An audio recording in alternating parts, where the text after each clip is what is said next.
Is 1 million RSR good enough for me? Now, even though I can't speak on anyone's behalf, and even though this isn't financial advice, I would say yes. And now, some people may be thinking, okay, why? It's because if let's say RSR were to hypothetically go to the price of 35 cents during this foreign, which is my price target for it, but let's say we're to do that, and let's say I'm holding a million RSR, at that point, that 1 million RSR would theoretically be worth $350,000. Now, first of all, when people may think that, okay, that's not that much, take a look at the prices of homes as of right now. They're very expensive, and I'm totally aware of that. But the way you take a look at it is at $350,000. First of all, I think that's a very nice down payment for a very decent home. Not to mention, I know some friends out there who have less than $50,000, and they went for, around 2 years traveling all around the world. Now, it wasn't like they were living the best lifestyle in terms of having 5-star hotels or these fancy restaurants. It wasn't like that, but still they were able to travel, experience new places, meet new friends, and just again, relatively speaking, have a good time. So it's not like it's that bad, at least personally for me. Again, I can't speak on everyone's behalf or anyone's behalf really, because everyone, of course, on a case-by-case basis can find this figure to be subjective to them, because some people may think it's a lot, some people may think it's not that much. It is what it is. But the way you take a look at it is that, again, it doesn't seem too bad for me. Even if, let's say, RSR went to the price of 20 cents. A million RSR at that point, $200,000.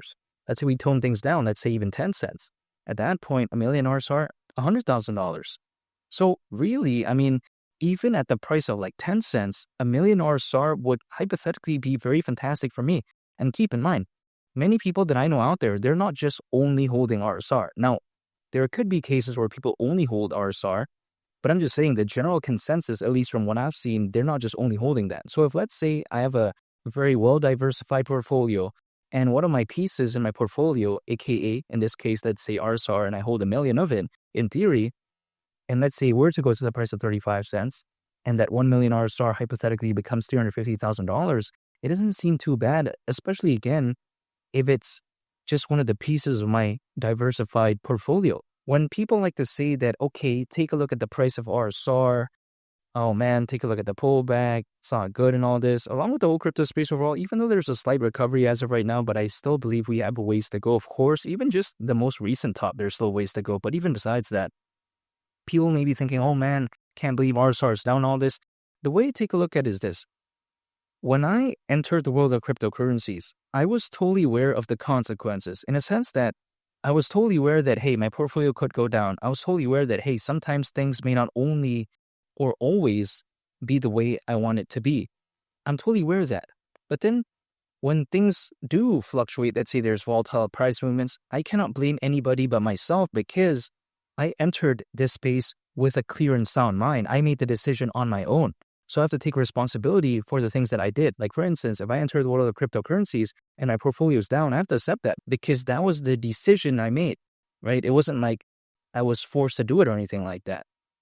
So that is why, again, when I see my portfolio go down, let's say, it doesn't concern me, because it's part of the thing. It's like, for instance, let's say I run a marathon, but then I complain that I'm tired. It wouldn't make any sense, because I have to know full well that if I'm going to run that marathon, I'm going to get tired, which I hypothetically will.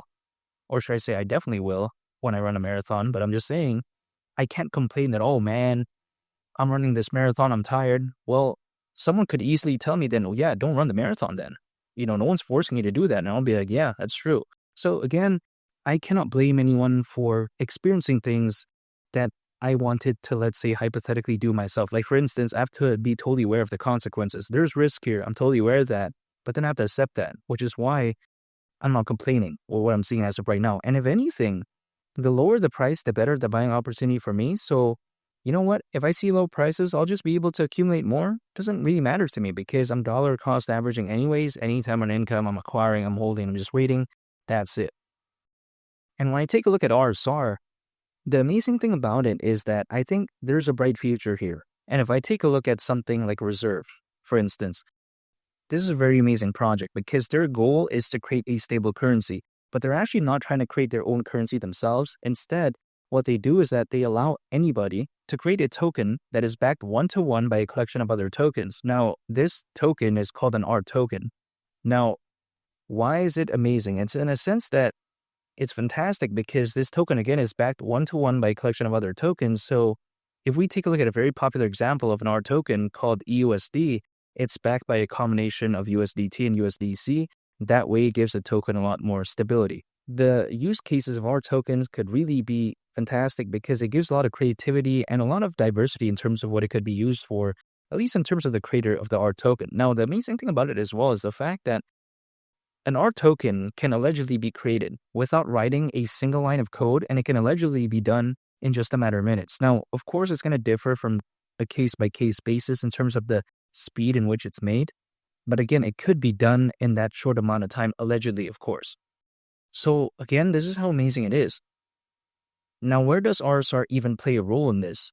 It's because RSR can be staked on an R token. It's not predetermined, by the way. We can choose which R token we want to stake on, but allegedly, of course, if we stake this RSR on an R token, we can hypothetically receive rewards, which is, of course, amazing. Not to mention, RSR can act as a governance token. Now, what is the point of staking the RSR on that R token? It quite essentially acts as a collateral for that R token.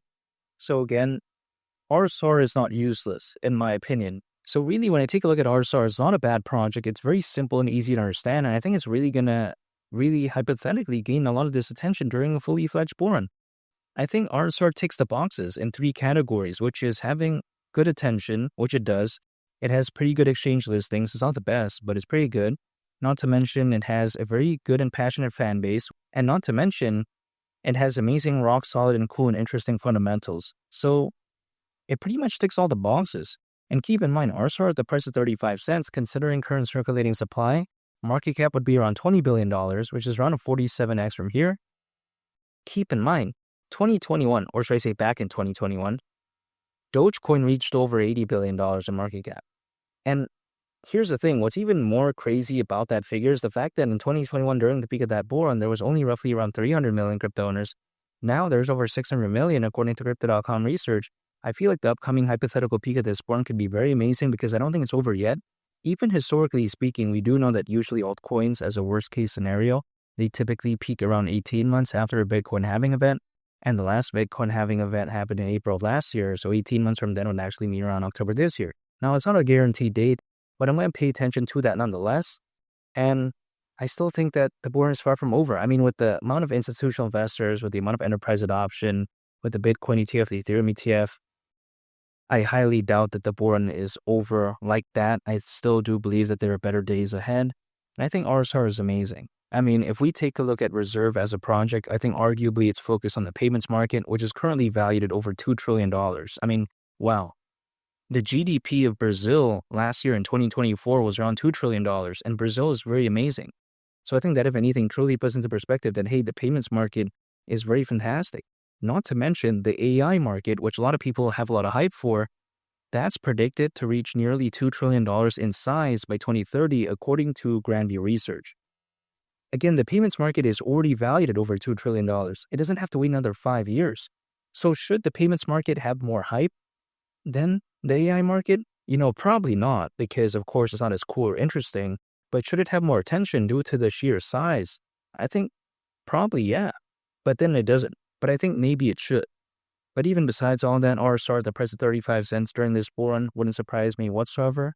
And a million RSR, I don't see why that's too bad for me.